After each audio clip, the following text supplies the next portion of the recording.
to recording. So Jose, no, thank you for joining. The panel. Well, let me give you a little bit about the conference, and um, we have one of the. Uh, I guess what are you, Kerr? I guess you're the director or the developer of the conference itself. But Kerr is on the line as well, and the Petrochemical Update organization has been actively putting on conferences now in North America, at least that I remember, at least for the last four years or so.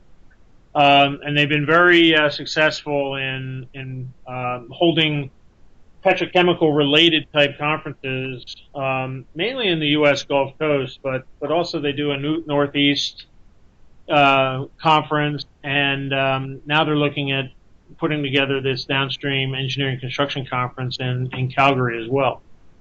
So the audience is typically made up of the one that's in Houston now gets over, I guess it was close to 2,000 people here recently.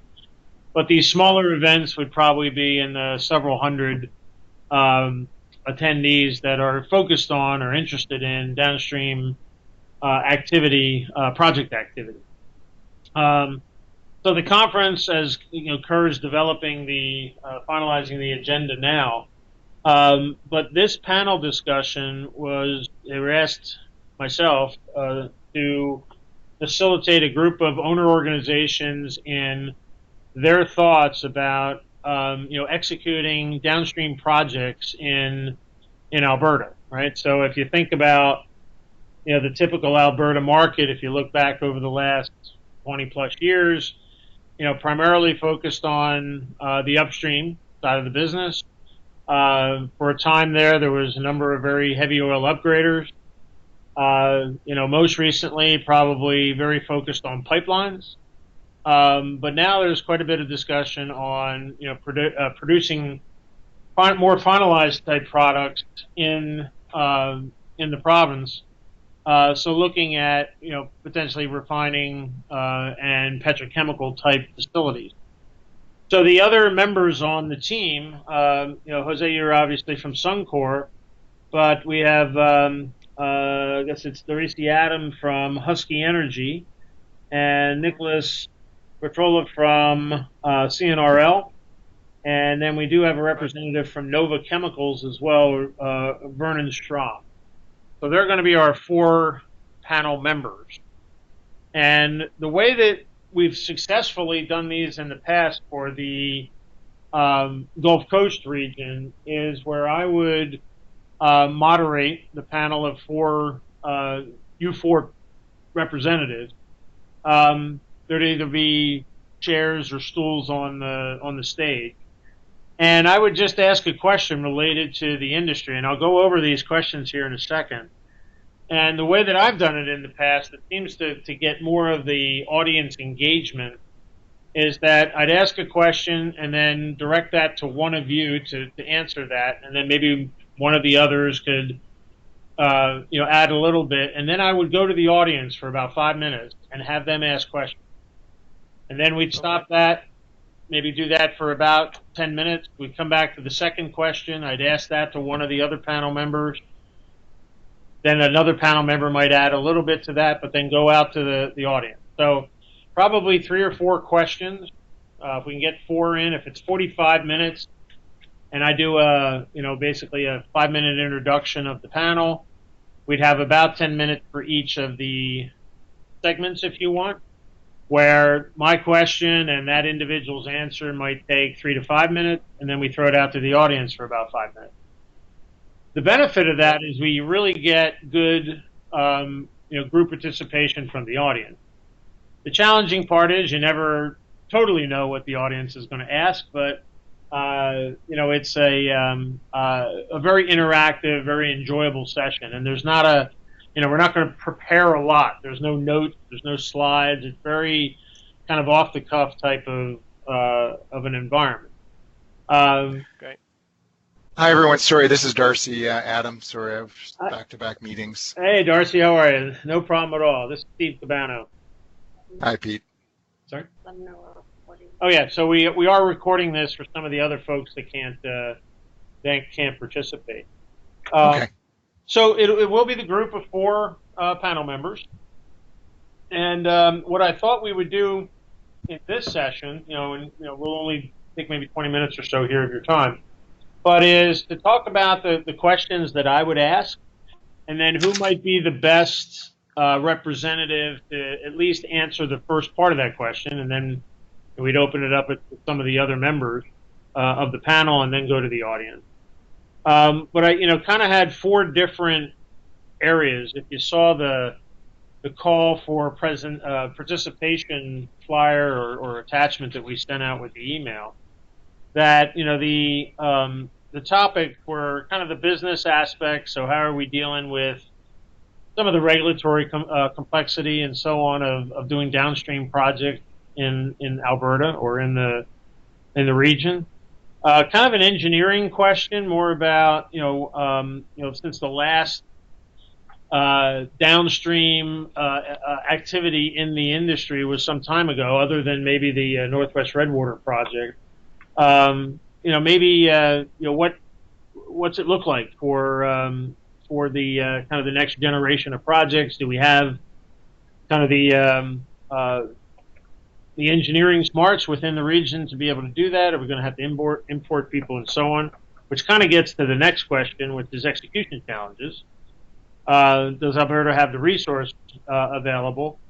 So if you take a look at the downturn in the industry, from an upstream standpoint, we should have a lot of people, but do those people have the right skills to be able to address petrochemical complexity or refining complexity? I think the answer is obviously yes, but we need to prepare for it, right? And I think that would be a good dialogue to have. And then if there's any kind of the transportation issues, related to, obviously here most recently it's been the pipeline activity that's in, kind of in the press all the time, and in reference to, planning, designing, and building these pipelines. But if we go with more refined product, does that change the transportation issues at all? And how is that affecting some of the owner's thought processes on where the industry is going? Those are just 4 potential ideas of where we could take this. But the real focus is from an owner's standpoint, are downstream projects being considered, or is it still more let send raw product out of the region? If we are thinking about downstream projects, then what's it going to take to make those projects successful, right? And are they small implant type modifications, or are they fairly substantial capital investments? And we all know the issues around the large scale capital investment successes in North America here recently. It's not all that pretty. So what are we looking at to address that? What things can we change to make sure that if we are going to do some of these downstream projects, that we can do them successfully? So I'll kind of stop there and see if you have any questions before we go any further. Does anybody? So Steve, just to I do have a question just to clarify. So all these answers are not going to be taken as corporate answers, are they?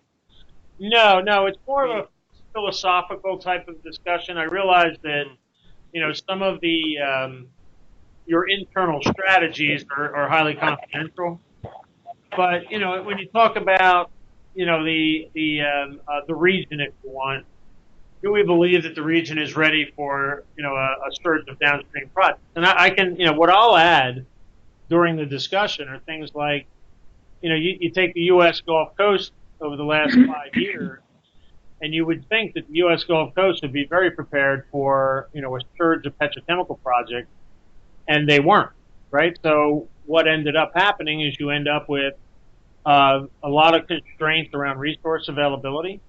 We had people, and sometimes we had people, but they didn't have the right skill set. Sometimes we just didn't have the right people, or people at all, to build a massive amount of projects. Right. and so on, right? So it's more industry type of issues rather than Okay. specific strategies with any company. Okay. We have somebody else? Somebody else just join us? Nicholas Petrola from Canadian Natural Resources, Calgary, Canada. Hi, Nicholas. How are you? Steve Cabano here from Pathfinder. Hi, Steve. How are you? Doing well. So we've got Darcy Adams from Husky on the line with us, and we have Jose Diaz from Suncor. And we also have one of the representatives from the conference themselves. Kerr is on the line as well. So the only person I think we're missing is Vernon Strom from Nova Chemicals, and I think he said he was on vacation. He's on vacation till the beginning of September. Out of the country. But we are recording this for anybody who was not able to attend.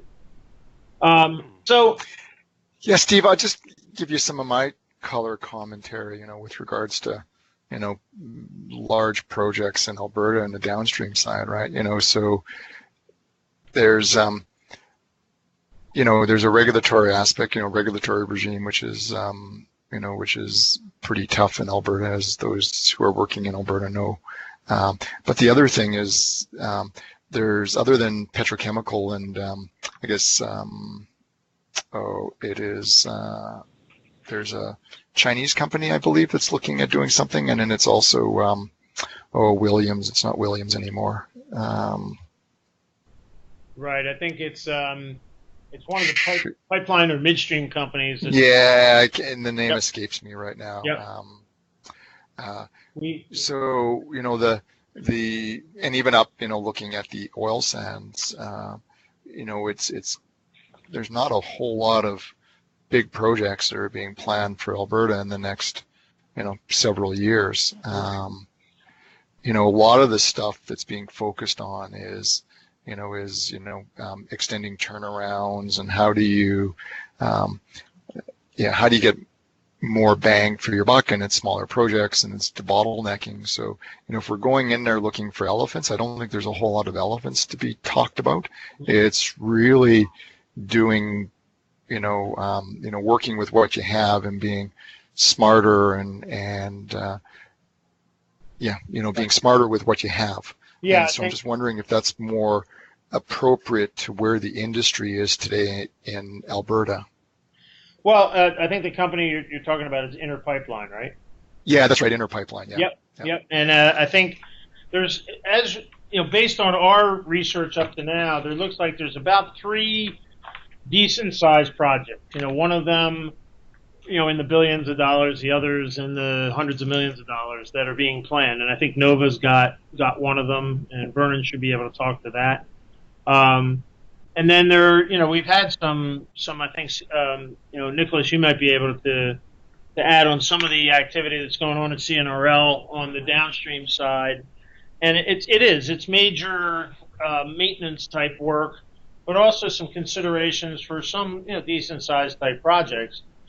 And I think the dialogue would be good. I think your input, Darcy, that you just made is excellent in reference to what's the reality, and if a major project did come up, what some of the constraints might be. If we're doing all this maintenance work, does that draw from a large capital project, which it most likely would, as far as the resources are concerned. Yeah, I think one other thing that's not on our radar screen in Alberta yet, but if Shell, if LNG Canada sanctions, which the likelihood of them sanctioning is quite good. There's going to be a large, sucking sound coming from Kitimat, right? Which will have a ripple effect into Alberta, especially with the there's a few things that are playing into labor aspects of it. One is, you've got a lot of the, older tradespeople, they're gutting out, right? And you don't have the apprentices that they're bringing in because there isn't the work to be able to bring them in, right? So you got a shrinking, labor pool, unionized labor pool in Alberta. You've got a bigger project which is going to happen in BC. I'm not sure when Inter Pipeline, when they're looking at going ahead. But you've got, some long duration projects which, people are going to want to get on, but then you also have a smaller labor pool to draw from. So Yeah, there's going to. it's a great dialogue because in a maybe it's a larger scale. That's exactly what happened in the U.S. Gulf Coast. Is that we were not executing a lot of large downstream capital projects in the Texas, Louisiana, Alabama, Mississippi area. We were doing the normal maintenance work and so on, but then all of a sudden came this big surge of petrochemical project, mainly driven by the U.S.'s abundance of shale gas, and we had depleted a lot of the capability that we had to build projects in the country, and that's what created a lot of these overruns and schedule delays and so on and so forth of these major projects. There's a second wave being planned for the U.S., and we're trying to kind of learn from that. And I think what the petrochemical update folks are interested in is, what are there other regions within North America that look like, there's possibilities that there's going to be some major project capital spending. One happens to be in the northeast part of the United States where Shell's doing their cracker project, and there's others being planned for that region as well. And then, one of the other regions was the Alberta region. So I think the dialogue that you just had was ideal, right? Is perfect for the kind of audience that would be in attendance. And I'm sure that then they would ask questions related to the same thing, and we just have to be on our toes to address some of those items.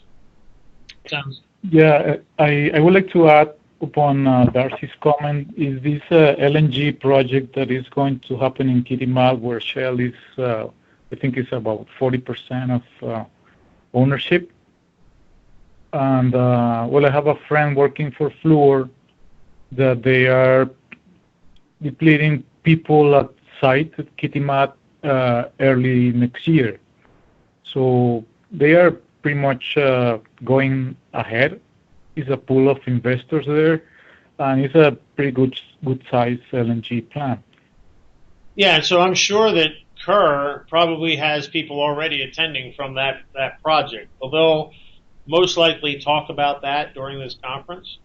Our focus would be, okay, you have the possibility of that. You have this inner pipeline. You've got some other. I know Nova, as I said before, has some projects. I'm not sure whether they're in Alberta or elsewhere in the either the northern U.S. or Canadian regions. But so you start to see this slow but positive resurgence of some downstream projects, and I think our discussion should be exactly what we're having right now. Is are we prepared? Are the universities feeding the pipeline with new engineering talent? Are the trade schools there to support the construction talent? If not, if we have to draw resources in from outside of the region, can we do that? That's a big issue in the U.S. right now. Is our immigration rules are constantly changing, so we don't know how to strategize for bringing in outside resources. So does Canada have the same or similar type of issues? And if we had to basically put something on the books today as far as planning a major capital project, what were some of the hurdles that we'd have to deal with? So that's where those four topics came from. One of the things that we saw recently was for a pool size of, let's say, 10,000 tradespeople. We saw very interesting dynamics where one was the aging population, or the aging tradespeople, which are gradually moving out. Yep. And we saw a lot of young people, which was great to see, a lot of young people. The problem was for us that with the younger generations, then the safety became a problem. With the younger generations, productivity became a problem. And for that size of population, let's say 10,000, we saw about maybe 20 to 30% of travel cards, meaning that for the size of a project like that, you would have to go Canada-wide searching for tradespeople. Yeah. Yeah. Yeah, I agree with Jose. Also, I don't know if we can put something in a parking lot. One of the recurrent themes that I hear a lot within our construction management teams that are physically on site dealing with contractors, big, small, medium-sized contractors, is about time on tools of the worker here in Alberta. So it's a problem, and of course, with younger generations, becomes something that if for somehow or some reason we can try to manage to train those people to try to be more efficient, is something that is a win-win for them and the companies they're working for. Right. If you look at go ahead, Jose. Sorry. No, that's a good point because we have experienced different levels of tool time, and ranging from very low 30%, if you can believe that, up to, I don't think I've seen higher than 60% tool time, and this is where good engineering could help out. If you have a layout that it reduces travel time, during the facility's construction, that could help your tool time. If you have a facility that it's really high in elevations or multiple elevations, that reduces tool time. So this is where, if you want to have a good conversation in tying engineering with execution challenges, this is exactly one item that can be discussed. Yeah, and it seems like that fits very well into that second and third bullet, where you have an engineering perspective, and then those execution challenges. You're right. That's exactly where they kind of tied together. Site layout, even your strategy on break times and use of new technology. Right? Can you bring some drawings actually to the site using things like iPads and so on? There's a lot of research that's being done about time on tools that would be an excellent discussion. Okay. So I guess what I'd like to try to do is, if we took these 4 topics, right, the business, engineering, execution challenges, and the 4th one, if transportation is not right, we can change that. If I were going to ask a question, who would be would feel most comfortable with each of those topics? So, does anybody? Maybe we'll give Vernon the one that we don't, but him not attending, he loses out. But the business topic, it sounds like engineering and execution, we've got some passion around. Yeah, I mean, if you're asking, I would definitely feel more comfortable around execution challenges than in regulatory, for example. Okay. If somebody else has got more knowledge on the regulatory side, it sounds like, I'm not sure if it was Darcy or Nicholas that at the beginning voiced some items around that. I would happily take execution challenges over any of the other ones. All right. Yeah, I guess for me, regulatory I wouldn't put it as a separate one. It would just be, in my mind, part of the execution challenges. And it could be something that can be spoken to, but I don't know if there'd be a lot of dialogue around that. The Alberta government is looking at changing, how the regulatory process and how projects are permitted, but it's just being trialed. I think it was trialed on one project. There might be another one which they're working on right now, but I don't think, unless you have anybody on the project side, we would have, regulatory and environmental people assigned to the project, and so it's I let them do their job, and they tell me what I need to know, and rather than understanding it, you really need to be in the regulatory position in order to be able to truly understand what's going on there. Yeah, I agree.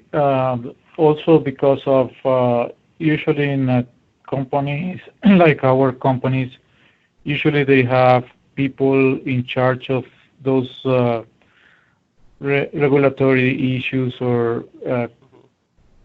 some connections with the government or the local government, and pretty much whether it's more regulations or less regulations or changes of regulations, before the project is sanctioned, you will have like what is the formula to proceed with this project. So there are particular cases, or it depends on the kind of project. So I believe that it will be maybe a general topic, but we may kind of I would say I will pass because that's not my forte.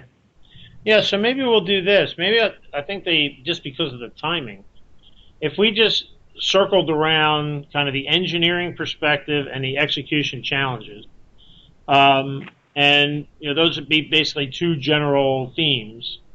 And if I can kind of line two of you guys up to, I'll ask one of you first, and then, let's say if I start out with execution challenges, and maybe it's, Jose, why don't you field this one first, and then I'll say, Darcy, could you add anything to that, and then we'll throw it out to the audience. And then we'll go to engineering challenges, and we'll maybe reorder these, but and then maybe that would be Nicholas and Vernon on those, and then we see what the audience asks us. I think with the talent, I have not met Vernon, but obviously with the three of you on the line here, and Vernon's his title is Project Management Office at Nova Chemicals, so I don't think we're going to be surprised or handcuffed with what the questions that come from the audience. I'll be prepared that if we don't get any questions, I'll stimulate with some additional questions. But I think if we zero in on those two topics, and we'll spend 20 minutes, I'll ask the question, get a couple of minutes response from one person, and another couple of minutes from one person, then we'll give it to the audience for about 10 minutes. I think that would be a real good structure. I think we'd be able to talk about all these items. Because I think you're right, the other ones kind of fit into there anyway. I mean, if you've got transportation issues, that's an execution challenge. So it kind of falls into the two buckets, if you want, of engineering and execution. So I like the there's two parts to that. I think there's a macro and there's a micro. Micro being project, macro being projects not being sanctioned, because we do have issues getting our products to market, right? So when you're taking a huge discount on crude, going to the U.S., then that's not good. A huge impact. Yeah, not good for Canada, right? So there's, unless you wanted to, because we've got 45 to 60 minutes, right? So it's a question of, so you've got an engineering perspective, execution challenges. I'm fine with that.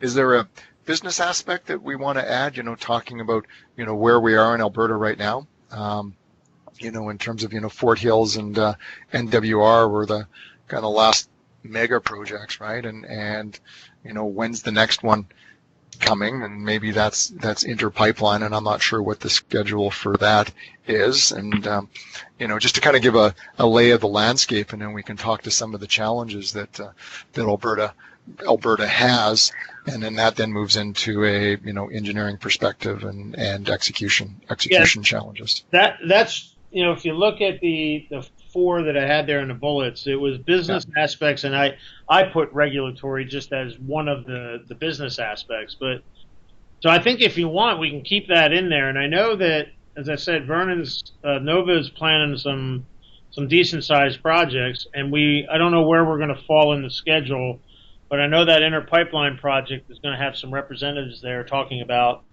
what that project's all about, and size and things like that. So we can build off of that knowledge that'll exist in the conference anyway.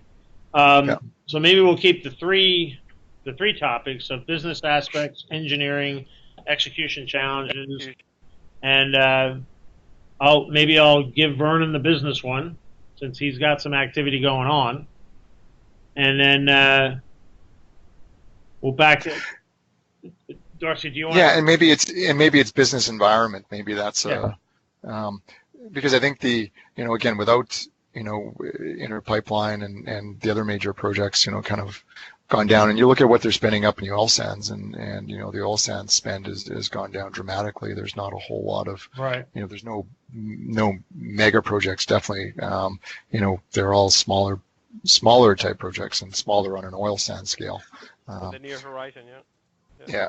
So I think it's and it's a good context setting, I believe, and and then with the Nova, and I can't remember if much of that work that Nova is doing is in Alberta. I don't think so. I think there is a project that they finished off last year, which is in the Red Deer area, but because I know some people are they? Yeah. So I was going to say I don't think it's Alberta based.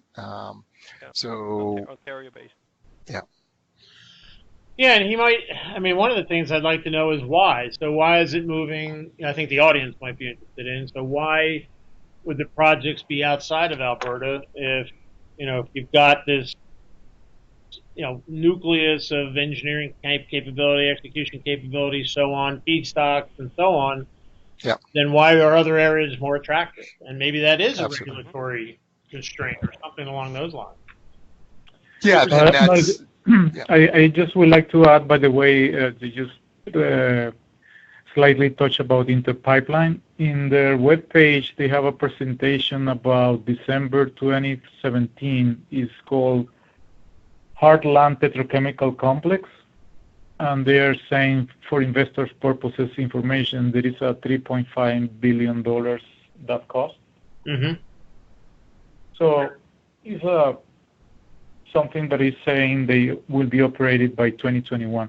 So it's something that is definitely coming and sucking resources for that kind of project.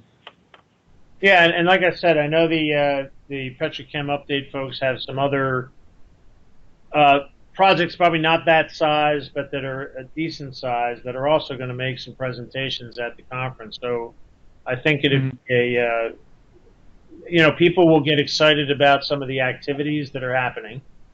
And now it's around, can we execute those projects successfully so that we get more, investment in the area.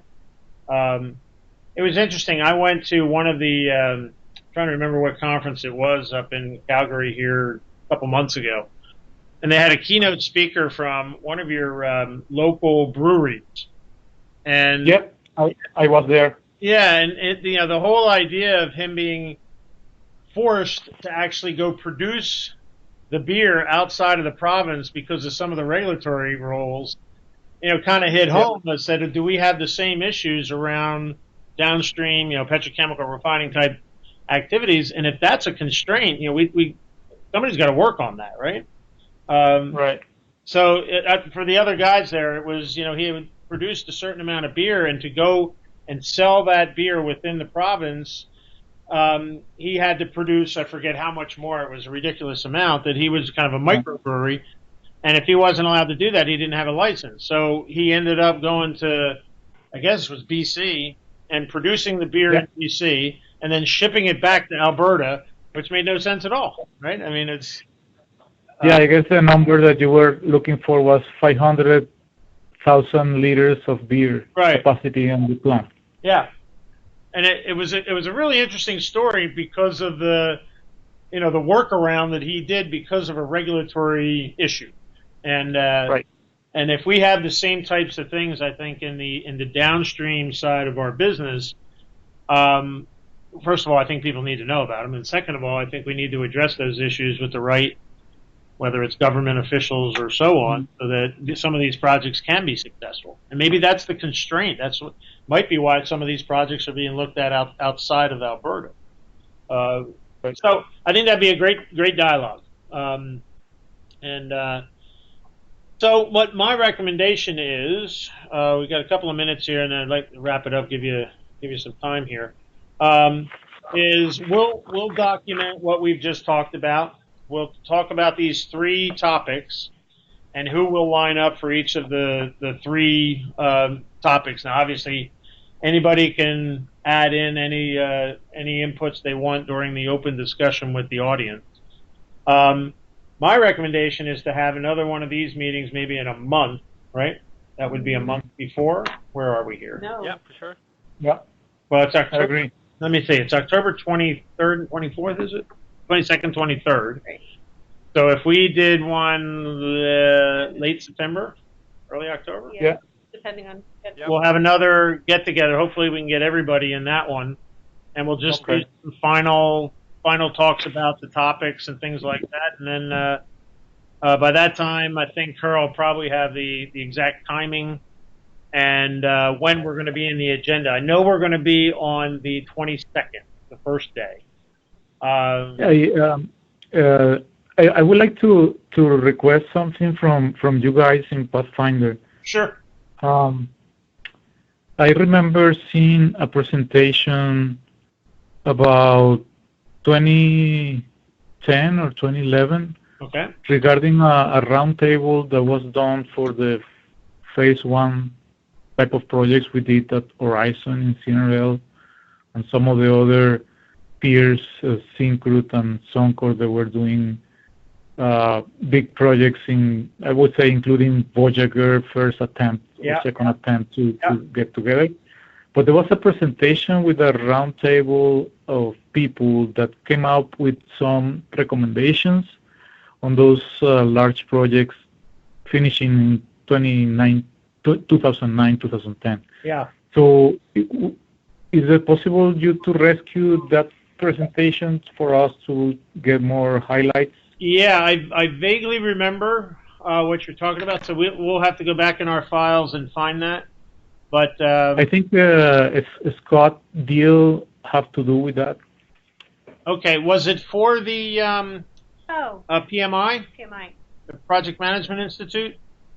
Most probably. Yeah. Okay. Yes, we will dig that up. I think I actually might have facilitated that session actually. Yeah, I think you have great ideas and results of that roundtable. We'll definitely get that, and we'll send that out to everybody on the panel. Okay, great. Okay. All right, and what Christine will do is we'll do another poll as far as what's the best date and time for the meeting late September, early October, and then at that point we'll have all the information we need to finalize everything, and we'll go from there. Great. That makes sense. I appreciate it. I think we got an excellent panel. You had a lot of experience, and I think it'd be a very. I look forward to the questions that we'll get from the audience. All right. Great. Thanks, everyone. All right. Thank you. Yeah, thanks. Nice Thank you so much. We'll talk to you soon. Bye. Bye-bye.